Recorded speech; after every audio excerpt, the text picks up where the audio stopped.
All right, what's up, guys? Finally done with this project. It was pretty ambitious. I did it all in one weekend, and it came out pretty good. Got all of the ceiling done. I reframed everything 16 on center. I put up R30 insulation. I think it made a massive transformation in the garage. I'm really excited to share the process with you guys. Don't forget to like and subscribe. Let me know what you think.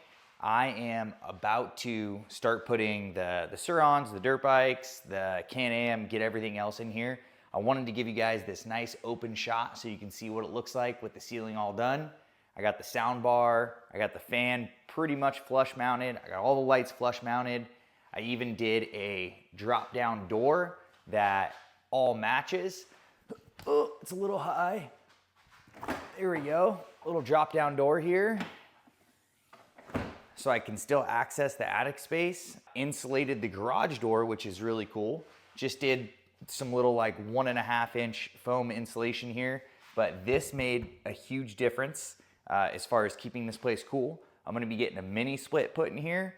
I spend a lot of time in here working on stuff, shooting videos. And overall, I'm really pumped with how it came out. This is an epic shot of this trailer. 34-foot deck trailer, 133 pieces of shiplap, 85 2x4s, 14 bags of insulation, attic ladder, some plywood. Really gives you an idea of how big this project is going to be for one guy to knock out in a weekend. Starting on that 16 on center, 2x4 framing here. Now, each one of these bays happens to be a different size, which is a bit of a bummer. But right here in this shot, you can see that as I'm moving forward, I'm having to measure out each one of these. And even within each bay, I'm not able to just set a stop on the chop saw and cut all of these the same length. I can only go about 2 or 3 boards, and then I have to remeasure because I'm either getting way too tight or way too big of a gap that needs to be adjusted. Not that big of a deal, but it did add quite a few hours onto this. Now, in the background here, I want to point out where those helmets are hanging and also where my quick jack system is. This is important because this is the whole reason why I'm installing an attic ladder. A lot of the stuff I have in my garage, my brooms, that dirt bike ramp, all those helmets, my spray paint cans, they're actually above where the ceiling would be when it's installed. So I don't want to lose all of the space that I have up there. I want to be able to have my storage totes up there and my snowboards up there and just things that I don't use often, but I don't want to lose access to. So I'm taking my time to get this thing framed in. This is the largest attic ladder I can buy. They are kind of difficult to put in by yourself, but if you use this method that I'm doing right here with the 2x4s, you can set it right up there, get the legs cut, and honestly, this thing is a huge game changer if you're trying to access your attic in any way. There it is, all framed in, done. That's everything in the garage framed in, 16 on center. You're going to see how these lights are framed in. They're a little bit different because, like I said, the shiplap needs to have a place to anchor. But we're going to go ahead and get started on the shiplap now. We're going to squeeze everything in here around the fan, the electrical, flush mount to the lights, and this is going to be epic. Before we get started on the shiplap, my least favorite part, the insulation. Now, I always hate doing insulation. I've said this in other videos. When I was building the gym office, you guys know that I hated doing the insulation. That framing was also 16 on center, so again, didn't have to use a ton of staples. This is R30 insulation. If you're wondering why it's so big, why it's so thick, there is no insulation in the walls of the garage, and so I'm going really heavy on the ceiling. An R30, I know it's only 2x4 framing, but the bays in between is 2x12. I'm not really that concerned about it, so if you have questions on that, let me know. I'm happy to answer it on why I did this. But all in all, I think this is going to work out really well, and throwing this in, not much to it. So I did go ahead and put a few pieces up. I had to get my phone on the charger for a little bit. It was dying, so didn't get the first 5 or 6 boards on video. Not that big of a deal, but you can really start to appreciate how cool this pattern is going to look. It's pretty easy to put this stuff up even by yourself. And what I decided to do is I'm going to start all the way on one end. I bought 12-foot pieces.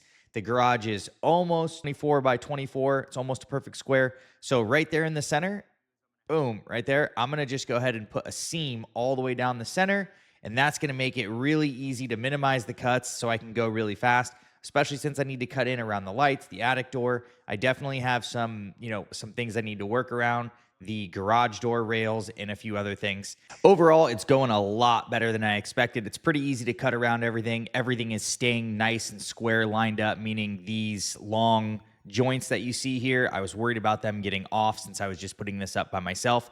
having to go back and forth. I was worried the joints might get a little crooked here and there, but it was actually pretty easy to keep it straight. So if you're thinking about doing this by yourself, it's totally doable. It's not that bad. And I really love the idea of just that one seam down the center. All right, so here we are with everything cleaned up, looking nice.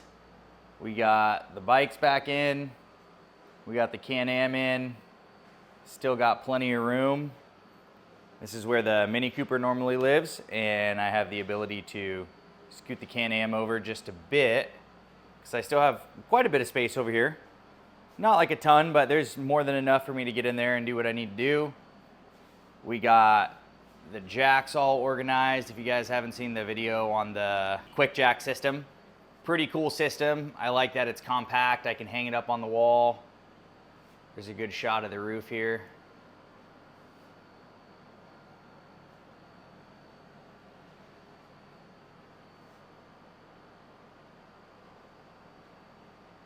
And so you guys can understand, I have just a little temp gun, and I know this isn't the best way to measure, but this is the way that we have available.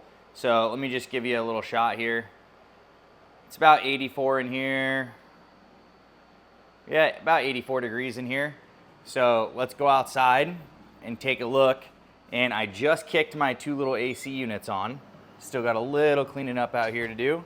So just shining this outside, it's about 101.